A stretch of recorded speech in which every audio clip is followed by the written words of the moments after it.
Hello everyone. First, let me introduce myself. My name is Igede Kevin Christian Aryawan. You can call me Kevin, and my student identification number is 187251005. I'm here with my friends.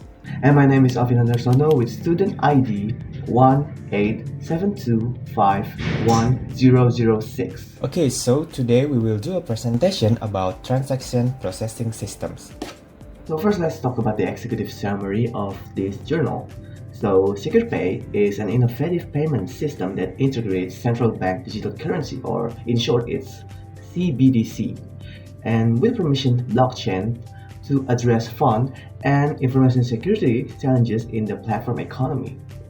And the system achieves a throughput of 256.4 transactions per second with an average latency of 4.29 seconds, and is comparable to centralized systems but with a significantly higher security guarantees. Okay, so as my friend Alvin says, the platform economy has grown quickly as a way to solve trust issues between online buyers and sellers. E-commerce platforms act as trusted middlemen by using escrow system, where payments are held and then released to seller once the transaction is confirmed and done. But escrow systems have a big weakness. They depend on the honesty of the platform itself. Since all personal data and transaction data are controlled by one intermediary, it creates risk and vulnerability both for money security and information security that are hard to avoid. So a payment system is required to have at least these two things. First, they need to provide fund security, which means preventing mediators from transferring escrow funds without consent from the buyer or the seller, and also information security, which means transaction details cannot be altered without mutual consent from either parties, and it also needs to maintain operational efficiency. SecurePay arrives in this journal to address this issue by combining permission blockchain for information integrity and CBDC for fund security. The system uses an on-chain and off-chain structure, connecting CBDC with permission blockchain and also enabling multi-party verification while protecting the user's privacy. Okay, so what are the problems? The first one is the fund security issues. The time between collecting money and paying merchants, known as the escrow period, is very risky. During this period, platforms have full control of the funds, and if someone in the banking system gain access to the private keys of CBDC escrow wallets, they could steal the money without the buyers or merchants ever knowing or giving consent. The second one is information integrity concern. E-commerce systems that use a single and central database are at risk because the platform operators can change transaction information on their own. Attackers working inside mediator system might try to convince other mediators to help them alter details like recipient address or payment information, which could cause money to be sent to the wrong place and lead to financial losses for buyers or merchants. Okay, so the next problem is user privacy vulnerabilities. A major concern is that attackers might try to access buyers' personal data, including identity, payment details, and account balance. Unauthorized access to this information may lead to serious online fraud and significant financial losses. Untrustworthy platforms or groups may also steal this data for their own gain. The next problem is hybrid system-specific threats. SecurePay design, which combine on-chain and off-chain system, also introduced new risks. For example, dishonest buyers could claim they never received their products and demand a receipt. In addition, banks might fail to update records in line with the blockchain, creating mismatches between blockchain's data and real-world records, which can harm merchants. So now let's move on to the methodology and the system architecture of SecurePay. So SecurePay has three main parts: an e-commerce platform, a permissioned blockchain, and a CBDC network. The e-commerce platform helps the user sign up for CBDC wallets through a gateway that gives out certificates to make sure that the transactions are safe and private. It also keeps the buyer's identity separate from the wallet's ID to keep their privacy safe, as I've mentioned before. And there are three components that I will explain it right now. So the permissioned blockchain. So the system uses a permission blockchain to handle transaction details and use smart contracts for automatic escrow services. And these smart contract versions and templates are controlled through agreement among important stakeholders like banks and e-commerce platforms. The buyers can trade details by using their smart contracts as transaction IDs, which then they need an approval from assigned parties before they can go ahead. Let's move on to the second one, which is CBDC network. So this network is run by a group of approved commercial banks that have the power to manage transactions and protect customers' money. It does three main things. It stores users' wallet IDs, their identity details, and related certificates. And this creates CBDC escrow wallets that hold payments until buyers confirm they have received the goods. And it also watches how smart contracts work on the blockchain to help move money when it's needed. And the third one is the multi-party endorsement protocol. The endorsement parties include commercial banks where buyers and merchants set up their CBDC's account, and the merchants themselves who make sales and e-commerce platforms that help with trade. Each platform uses its own blockchain system that fits its specific business needs and privacy rules. The protocol makes sure that all the necessary approvals are in the place before any contract can be officially executed.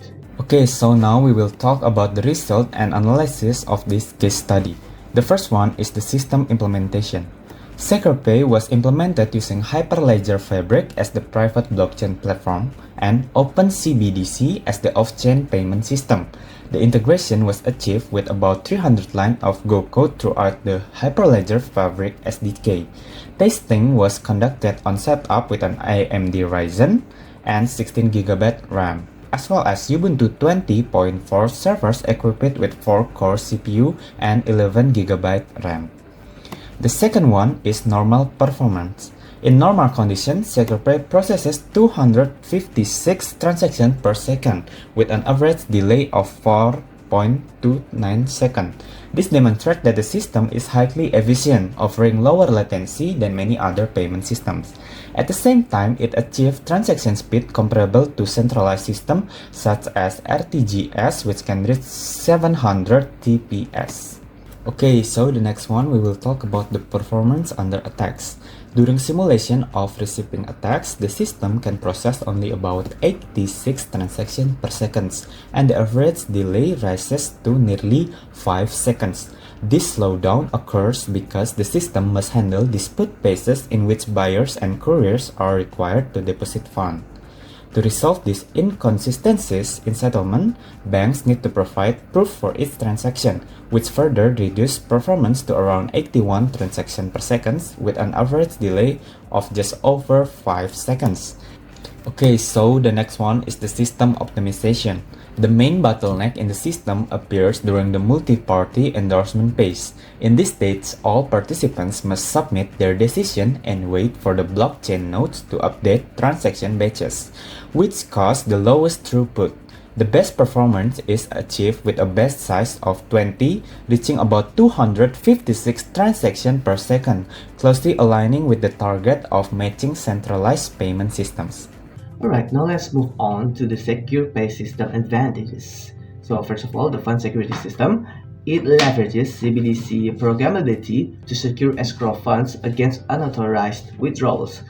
Escrow funds are only released for settlement upon system receipt on-chain delivery confirmation from buyers, and it ensures that even if attackers obtain wallet private keys, they cannot misuse funds without required on-chain confirmations.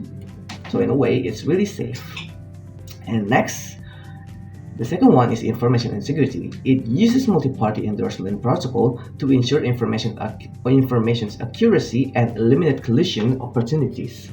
And the system requires endorsements from banks, merchants, and e-commerce platforms, so proposals failing to collect necessary endorsements are automatically rejected or trigger a CBDC refund mechanism.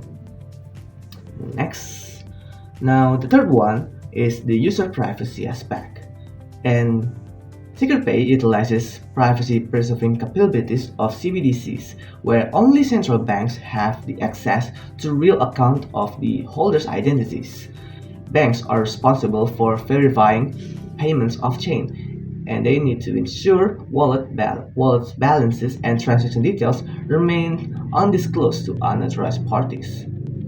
Okay, so what are the limitations and the solutions? The first one is receiving attacks, where the solution is the system addresses these attacks through dispute resolution protocols where buyers and couriers must deposit amounts equal to product prices when delivery confirmation is recorded as null.